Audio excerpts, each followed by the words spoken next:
What makes this expression different from some of the ones we looked at in previous videos is the fact that it's a quadratic expression. Not only is it quadratic, but it's a trinomial. It has 3 terms. And importantly, one of these terms doesn't have an x in it. One of them is constant. This is going to present us with a problem if we try to factorize it using the method we've seen so far. Even if I write out the x's in full, like this, if I try to look for common factors in each term, it's not going to happen. If we try looking at the numbers first, well, we've got a secret 1 there, and a 5 and a 6, but there's no number that divides into 1, 5 and 6. And then if we try looking at the x's, well, I've got an x there and an x there, but I don't have an x here. So at this point it looks like I'm stuck. It looks like there's nothing that we can do to factorize this expression here. There is, however, another trick that we can use. First of all, a quadratic expression like this is always going to factorize into a pair of brackets, so we might as well write them down. Next, there's always going to be an x at the start of that, so we might as well write that in too. All we need now is a number to go in there and a number to go in there, and we're done. So we just need to figure out what those 2 numbers are. To do that, we look at this number here at the end, and we take that number and we write out all of its factor pairs, 1 times 6 and 2 times 3. And then we look at each row and we find a row where if we add up the numbers, we'll get this number in the middle here, the b term. Well, 2 plus 3 equals 5, so let's write that in, plus 2 and plus 3. Assuming we've done everything correctly, this expression here is the factorized form of what we started with. The best part about this is we don't even need an answer sheet to check that we've got this right. We can actually take this expression, and because factorizing is just the inverse of expanding, if we expand these brackets, if we've done this correctly, we should end up with our original expression. So we can always quickly check our answer. X plus 2 and x plus 3.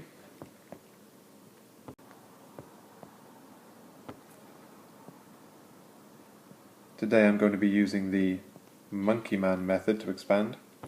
So x times x is x squared, x times 3 is 3x, 2 times x is 2x, and 2 times 3 is 6. If I then simplify the expression by collecting these 2 terms in the middle, x squared, 3 plus 2 is 5, add 6,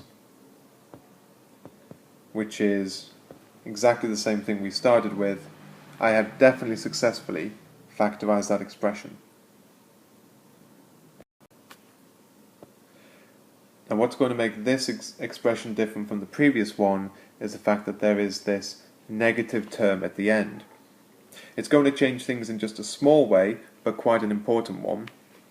To start with though, I can still write down a pair of brackets, and I can still put an x in each one of them, and just like before, I'm going to work out and write down all the factor pairs of 15. So 1 times 15, 2 doesn't go into it, 3 times 5, does 4 go into 15? No. Okay, so now, just like before, I need a pair of numbers that will add up to make 2.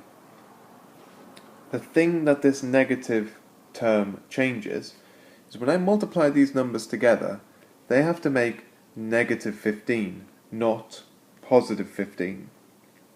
That means that one of the 2 numbers I choose, whichever row it is, will have to be a negative number. Now, those two numbers, when I add them together, still need to make 2. And from the 2 rows I've got, the only way that is going to work is if I have positive 5 add negative 3. 5 add negative 3 is 2. So those must be the two numbers that go into my brackets. Positive 5 and then negative 3. I can run a very quick check on this.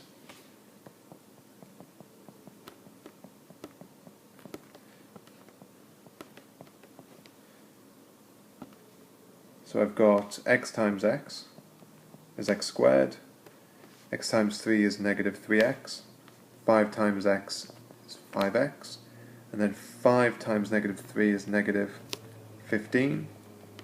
And if I simplify this, negative 3x plus 5x is 2x, which is the expression I started with, so this must be correct.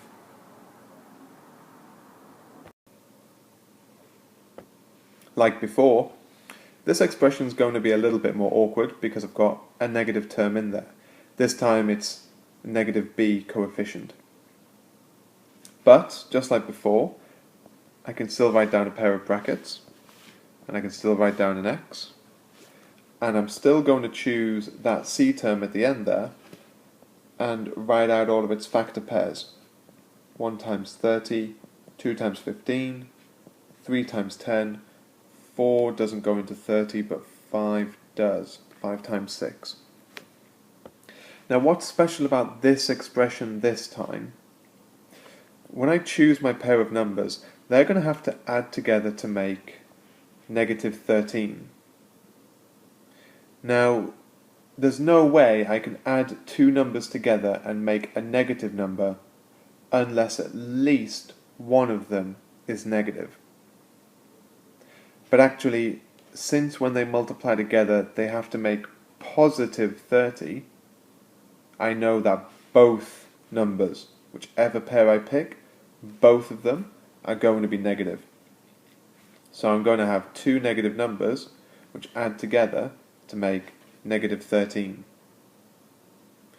In this case, that's going to be negative 3 and negative 10. So I can write that into my brackets here. And I can quickly check that I've got that right.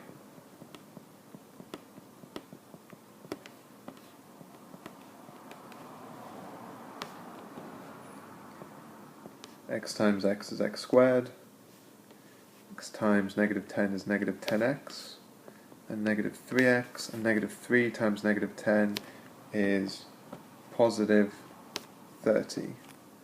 And if I simplify, I get exactly the same expression that I started with.